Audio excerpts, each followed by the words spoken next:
Good morning, fellow hair loss people. This is my 9-month, 275-day post-op review. For those of you who have not been following along, I did get a 4,000 graft hair transplant with Dr. Gur through the Fucabular Clinic in Istanbul, Turkey.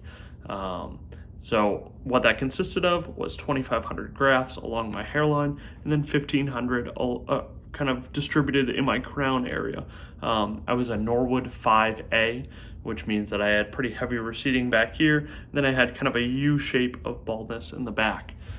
One thing I want to start off by talking about today is my hair styling. So that's probably the most common question that I get is I wear my hair up in the front, and a lot of times people will comment and say, hey, that hair looks so unnatural, specifically talking about my transplanted hairs across my hairline.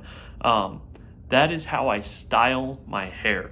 That is not how it naturally is.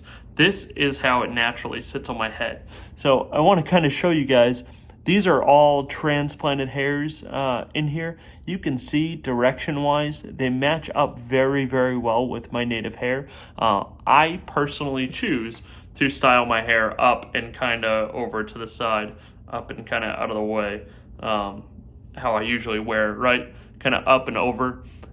That's not how it naturally sits on my head. That's just something I wanted to provide clarity on. I get a ton of questions about it. People say, is my hair always going to stick up like that? Is it always going to look like that? Why are the hair angles like that?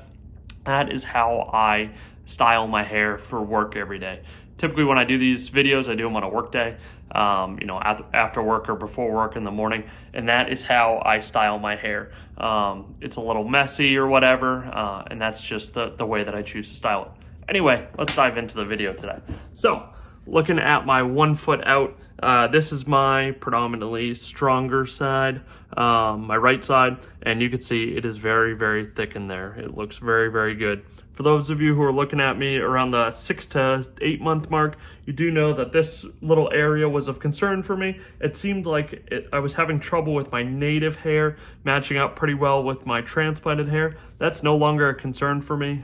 It's gotten really dense, and now it's a nice transition between the two, between my native and transplanted hairs.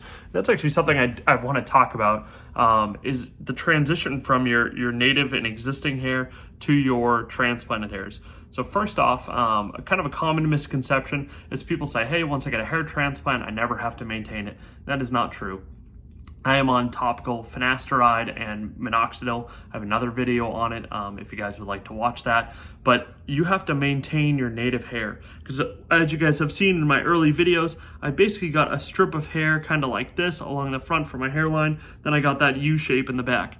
If I do not take proper medication and proper care of my hair, what will happen is that my native hair will continue to recede back. It'll continue to bald, and I would ultimately have to get a second transplant or shave my head. So that's something that I want to address, make sure that people fully understand. Once you get a hair transplant, you're not really out of the woods. You still have to maintain your health and your hair so that you do not have to go back for another procedure at a later date. So now, talking about my left side is pretty good. As you guys have known, this is kind of my slightly weaker side of the two. With that being said, and you can see as I kind of have my hair fall in here, it's actually still pretty dense. I'm pretty happy with how it looks. I happen to part my hair from my right side to my left side, and what that does is it provides pretty good coverage over on this side. I would say even if I wore my hair really short, you wouldn't be able to tell. You can kind of see I've got pretty dramatic lighting. I've got a skylight right above my head, so I've got tons and tons of natural light above me, but it's still pretty dense in there. So I'm very happy with how it looks.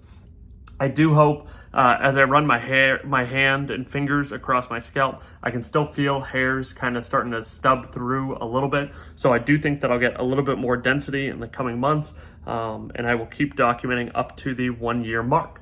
So now looking at my crown area. This is my crown area back here. Pretty good density, especially when you look at where I came from before. Again, there was only 1,500 grafts in my crown area. And one thing when I met with Dr. Gur is my focus was not really on the crown. I hadn't had a good hairline since I was about 20 years old. So that was really the focus for my hair transplant. is that I wanted to be able to just have a nice hairline. I wanted to style my hair comfortably, and I wanted to not have to feel like I had to put on a hat every day when I left the house. So with that being said, I'm very happy with how my crown turned out. Actually turned out much better than I expected because of the focus on my hairline. So I'm very happy with those results. So, as always, if you guys have any questions down below, make sure to comment down below. Make sure to like my videos and subscribe for all my future updates. I'm going to continue doing these updates until kind of the 1 year mark. And then hopefully you guys stick around till then. If you have any questions, let me know. Thank you.